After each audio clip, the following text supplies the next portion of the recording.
Bonjour, est-ce qu'un entrepreneur doit-il savoir vendre? C'est la question qu'on m'a posée aujourd'hui, que j'ai lue aussi sur un article, et ça me fait rigoler d'entendre ça, dans le sens où est-ce qu'on pose la question à un banquier, est-ce qu'il doit savoir compter? Est-ce qu'il doit savoir être à l'aise avec les chiffres? Et la réponse est bien évidemment oui. L'idée, c'est que quand on fait un métier qui est entrepreneurial, on doit d'abord savoir vendre sa vision. Déjà, on doit se la vendre à soi-même pour avoir de l'énergie et savoir se dire « Ok, je vais dans telle direction ou telle autre ». Et puis, il faut savoir vendre à ses stakeholders, aux gens qui nous entourent, à son entourage, à ses clients, à ses partenaires. Tout simplement parce qu'un entrepreneur tout seul qui croit juste son projet tout seul, il reste seul, il n'a pas de leadership, il n'est pas capable d'emmener les autres à partager la même vision que lui ou à créer une vision commune qui est absolument essentielle, notamment dans les phases de démarrage dans lesquelles on doit lever des fonds, où on doit acquérir les premiers clients. Et donc du coup, l'idée de se dire ok, je lance un projet entrepreneurial sans s'être dit ok, est-ce que je sais vendre, comment je sais vendre, est-ce que je suis bon, comment j'emmène les gens à partager cette vision et me dire juste par le fait que le produit est bon, ça suffira, ça marchera, c'est se tirer une balle dans le pied. Voilà, donc ça c'est la première chose. La deuxième, dans la vente, en fait, l'idée c'est pas uniquement de savoir vendre, c'est de toujours savoir se dépasser pour pouvoir vendre, parce qu'en fait on va toujours vendre à un certain niveau et l'idée c'est d'augmenter le niveau de vente pour que ce soit des ventes de plus en plus grosses ou de plus en plus massives, qui fait que passer la mode des early adopters, parce que quand on sort un produit, il y a toujours des gens qui achètent parce que c'est nouveau, voilà. Et quand on passe ce niveau des early adopters et qu'on commence à aller chercher le gros du marché, là, ça nécessite des compétences de vente, ça nécessite aussi d'être capable à chaque fois de se réadapter par rapport au marché en termes de marketing et en capacité à faire en sorte au-delà du marketing, de faire en sorte de répondre à des besoins, des problématiques des clients qui ne sont jamais touchés que par le marketing. Il faut toujours un vendeur, quelqu'un qui promeut, ou un entrepreneur qui derrière va amener la personne à se dire ok, c'est du sur-mesure pour moi, ça me correspond totalement.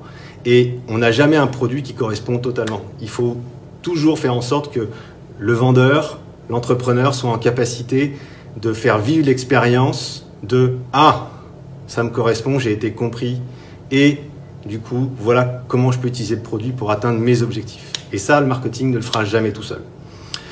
Et le produit ne le fera jamais tout seul aussi.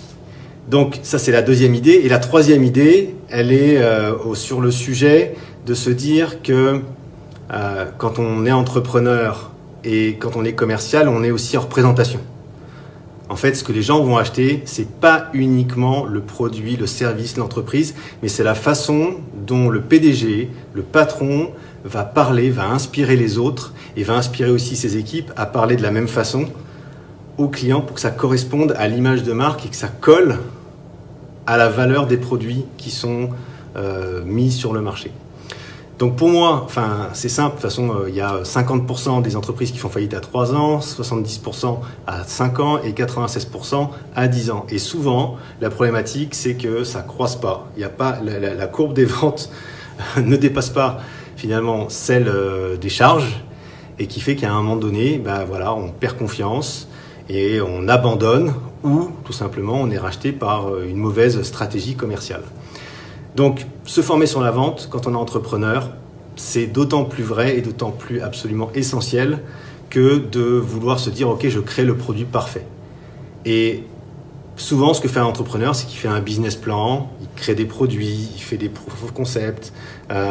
Il essaie, en fait, par l'idée du produit et par tout ce qui est autour, d'emmener les gens avec lui.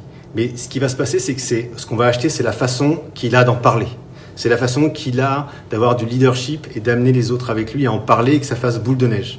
Souvent, moi, quand je rencontre des business angels, ils n'achètent pas le produit, ils achètent l'homme parce qu'ils savent très bien que le produit va évoluer avec le marché et ils achètent l'homme.